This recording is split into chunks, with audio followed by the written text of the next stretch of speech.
the 1984 Under-18 All-Valley Karate Tournament. I'll never forget it. I mean, you gotta remember, in 1984, there was no internet. There was no YouTube, no ESPN Plus, none of that. I mean, you either went to the movies or you went to an actual karate tournament itself. To this day, it's one of the most epic matchups of all time. Whoever wins the next point will be our new champion. Don't play the fist, Johnny! It was the kick, heard around the world. Clearly, not only was it illegal, but it was violent and potentially deadly. The '84 tournament was definitely one of the most memorable ones because everybody at the time, we all knew Johnny was the best. It was, it was like, Mike Tyson in boxing, Johnny Lawrence in local karate. Well, let's put it this way. When you hear 1984, you're thinking about Daniel LaRusso versus Johnny Lawrence. It's a global event.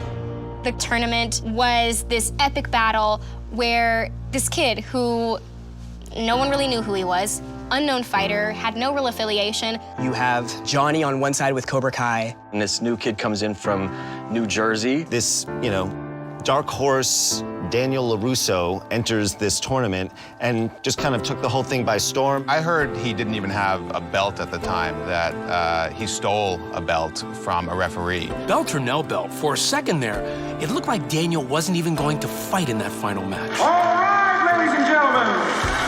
This is the moment we've been waiting for. The president. Daniel LaRusso is going to fight? Daniel LaRusso is going to fight! LaRusso had been hurt in the semis, and under Rule 31-2, clearly he only had 15 minutes to recover, or else he was going to have to forfeit in the finals. And we all know 15 minutes, that is not a lot of time. From what I've heard, and I can't be sure of this, but I was told LaRusso's coach did some kind of Okinawan healing rub on his leg thing. Nancy Kerrigan really could have used that in '94. Going into the finals, no one really thought Daniel had a shot. I mean, Johnny was a two-time returning champ. If you watch Daniel's early fights, he was all defense. 2-2. Get him a body bag! Yeah! Get him a body bag? What are we doing? It didn't feel like Southern California in that gym on that day. Felt more like the Roman Coliseum or something like that. Sweep the leg. Sometimes I lie awake at night and I ask myself that. Should Johnny have swept the leg? Of course, sweeping the leg is a very legal move. It was dirty. I don't blame Johnny. That's not on him. He was a kid. That's all on John Kreese as far as I'm concerned. There's no such thing as bad student, only bad teacher, as taught by the great Mr. Miyagi. And in this case, Johnny was bullied by his mentor and karate sensei, John Kreese. You have a problem with that? No, Sensei. No mercy. Mercy is for the weak.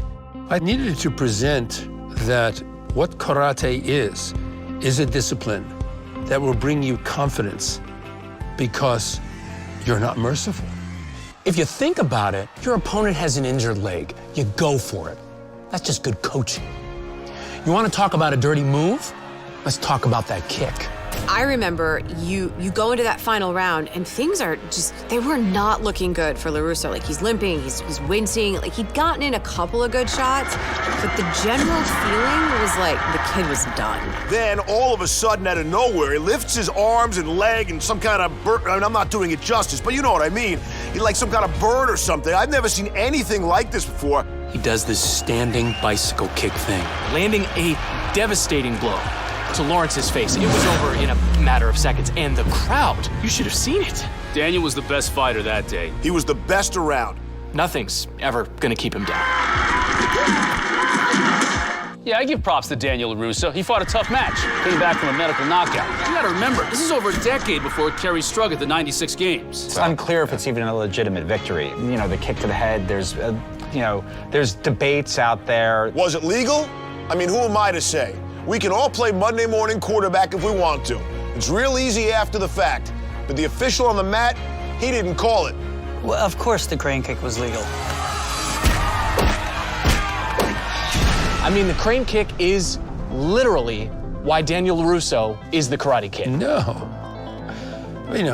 For 30 years, I've been telling everybody that Johnny Lawrence is the Karate Kid. I think the crane kick took the world by surprise and took all the judges by surprise. This is right up there with Maradona's Hand of God as one of the biggest missed calls in sports history. We are here today, 36 years somewhat later, and we're still having this conversation. That's just awesome. Who really should have won? That debate rages on. In 1984, Daniel won, and I think he gets the glory. Johnny Lawrence was robbed. I think we'd all wonder and love to know, what if these guys fought again? What would that even be like? What would it look like? Finish him! Something tells me we're gonna get that answer sooner rather than later. You wanna finish this? Hey! Bring it on.